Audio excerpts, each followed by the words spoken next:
Hi guys, Malvika here. Welcome back to malvikamadan.com, and today we will talk about abortions. तो पिछले कुछ दिनों से जो एनर्जी शोकेस हो रही है, जो क्लाइंट्स आ रहे हैं, वो सारे प्रेगनेंसी अबॉर्शन से जुड़े आ रहे हैं। वो टैरो में ये जानना चाहते हैं कि उन्हें ये बच्चा रखना चाहिए और they should abort the child. As a mother, it is very emotionally traumatic for the parents to go in for an abortion. So not just the mother, the father and the mother. तो बहुत stress आता है कि हम इस बच्चे को रखें या हम इस बच्चे को अबॉर्ट कर दें। पर्सनली आस्किंग, मैंने आज तक जब भी कार्ड्स किए हैं या चार्ट्स किए हैं, कभी भी ऐसी एनर्जी शो अप ही नहीं हुई कि एक आने वाले परिवार के सदस्य को हम आने से पहले ओके बाय कह दें। तो जितनी बार भी कार्ड्स में किसी ने मुझे ये रीडिंग करने को कहा है कि अबॉर्शन करवाएं या ना करवाएं, I have always gone ahead with the energy that is coming from God or the universe or from the higher self or from the spiritual energy that we believe in, that we go from. It has always come as a yes to go ahead with the pregnancy.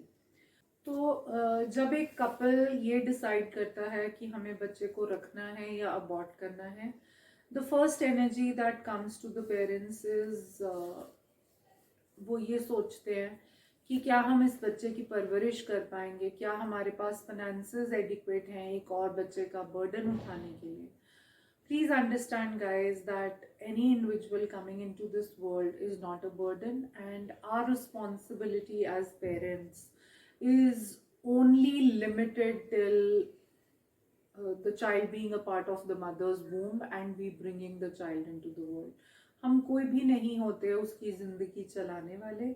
वो हमारे लिए क्या abundance लेके आता है, वो हमारे लिए क्या कंट्रीब्यूशन लेके आता है, और भगवान ने उस बच्चे को इस दुनिया में भेजने के बारे में क्या सोचा है, ये बहुत बड़ी बातें हैं जो हमारे आपके डिसीजन से बहुत ऊपर हैं, बहुत बाहर हैं। सबसे पहली चीज़ जब आप सोचते हैं कि आपको अबॉर्शन कराना है, आई अंडरस्टैंड हर माँ बाप के लिए ये डिसीजन इजी नहीं है, बहुत ट्रॉमेटिक है कि हम अबॉर्शन कराएं या ना कराएं, उस उधेड़ बुन में हर माँ बाप फंसे रहते हैं। तो कोई कह रहा है कि हमें कराना चाहिए because of this reason, the other parent is parallelly saying हमें नहीं कराना चाहिए because of this reason, and that's why people come in for a guidance from the cards or from the charts or from the energy field. And in my experience of the last 12 years of being in this line of work, the energy of a child coming into this world, वो हमेशा एक positive energy रही है। Abortion की energy कभी भी आती ही नहीं है। And the guidance that comes across always, and the guidance that I have always given to my clients is abortion नहीं कराना है, go ahead with this child. आज सुबह एक क्लाइंट ऐसी थी जिसको इस बारे में क्लैरिटी चाहिए थी, एंड पिछले 4-5 दिन से जितने भी क्लाइंट्स आ रहे हैं, they are all about pregnancy, they are all about childbirth, they are all about motherhood. So this is the energy that was surfacing so much, and that's why I chose to talk about this today. And there is something that needs to be made more aware around the world today about this, and that's why we are working on the awareness of this. So जब भी आपको ये thought process आता है, अपने heart चक्रा पे हाथ रखिए एंड खुद से पूछिए, do I desire this child, does my body desire this child, am I ready to have a child, will I be a contribution to this child, will this child be a contribution to me and my world, will we both be mutually contributing to each other's world. ये सारे सवाल आप खुद से कीजिए। ये सारे सवाल एज अ कपल बैठ के आप दोनों कर सकते हैं। ये सारे सवाल आप जो भी फैमिली मेम्बर्स आपको हाँ या ना के उधेड़-बुन में फंसा रहे हैं, जो भी फ्रेंड्स फैमिली सर्कल आपको इस चीज़ में पुल अपार्ट कर रहा है, some are saying yes, some are saying no, your heart is saying yes, your mind is saying no, और vice versa, या सिर्फ आप इमोशनल एनर्जी से चल रहे हैं, फाइनेंशियल एनर्जी से चल रहे हैं, आप इसको एक बर्डन समझ के चल रहे हैं, आप इसमें ये इफ्स बट्स वाइज लगा रहे हैं कि ये कैसे होगा, हम कैसे कर पाएंगे। जैसे आज एक क्लाइंट, वो उसके पहले ऑलरेडी 2 बच्चे हैं एंड वो सी सेक्शन से डर रही है, सिर्फ उसको उसके हस्बैंड को एक थर्ड चाइल्ड से कोई प्रॉब्लम नहीं है, बट वो सी सेक्शन के स्ट्रेस से बहुत ज़्यादा पुल इन हो रही थी और वो इस बात से डर रही थी कि क्या ये मेरे लिए स्मूथ जाएगा। So the only thing I asked her to do was these few questions to ask, plus let this pregnancy come to me with ease, joy and glory. Let this child delivery come to me with ease, joy and glory. And I've asked her to chant this regularly throughout the pregnancy.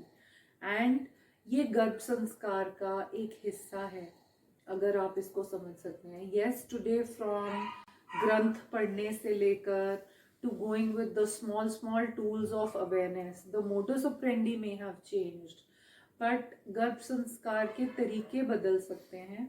गर्भ संस्कार कभी हमारी संस्कृति में बदल नहीं सकता। So just asking herself that will my body be contributing to the child? Can I have a easy delivery? Will this child bring a lot of contribution to me and my world? And yes, the card guidance also was extremely abundant in her world. That's why I asked her to choose to go ahead with the pregnancy. And she was so comfortable, she was so positive. उसको एक रास्ता जिस पे उसको चलना है, जिसमें वो कंफ्यूज्ड थी, मैं इधर जाऊं या इधर जाऊं, अबॉर्शन करूं या ना करूं। अबॉर्शन एक माँ के लिए बहुत ट्रॉमेटिक होता है, तो करना उसके लिए बहुत मुश्किल हो रहा था, लेकिन सी सेक्शन का डर एक जेन्युइन डर है जिससे वो चल रही थी। So we started doing fear clearings for her. उस आधे 1 घंटे की कन्वर्सेशन में हमने काफ़ी क्लियरिंग्स की उसके लिए, जिससे उसकी एनर्जी अप बूस्ट हो गई, उसको एक मोटिवेशन मिली एंड एक डिसीजन लेने की ताकत मिली, जिससे उसको ये समझ आया कि abortion is not what we should be looking for, abortion is not something that we should be going for. अगर प्रभु ने आपके जीवन में एक बच्चे का रास्ता खोला है, तो इसे विधि का विधान समझिए, इसे प्रभु की कृपा समझिए, इसे आपकी स्पिरिचुअल जर्नी की अवेकनिंग समझिए, इसे एक्सटेंशन ऑफ द फैमिली समझिए, इसे अपने लिए कुछ पॉजिटिव आने का रास्ता, खुलने का रास्ता समझिए, rather than a burden, rather than getting pulled down into the anger, pain, frustration of it, the fear of it. ऐसा ही सिमिलर एक एग्जाम्पल है, I had another client a few months ago who is also going through, I think, around 7-8 months of her pregnancy at this point of time, who was so clear कि उसे बच्चा नहीं चाहिए, क्योंकि वो लोग इंडिया से कनाडा मूव होने का सोच रहे हैं, और उसके अगर मेडिकल्स वगैरह होंगे तो प्रेगनेंसी के कारण वो जा नहीं पाएंगे।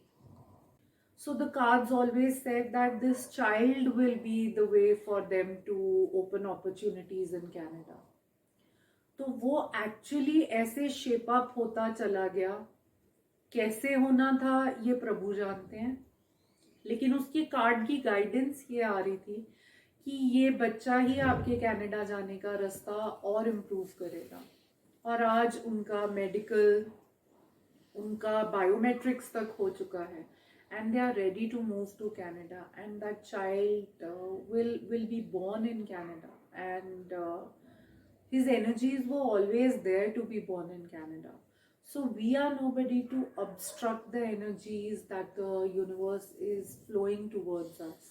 Just be in the abundance of receiving and be in the abundance of also gifting the energy to someone else who desires it. So when this circle of energy flow is abundant, rather than a vicious circle which is creating obstructions, this becomes a massive, massive opening of horizons. This becomes easy opening of your vision and your thought process to invite the kind energies the universe is bringing towards you, and you are only in the receiving of the energies rather than creating the obstruction of it.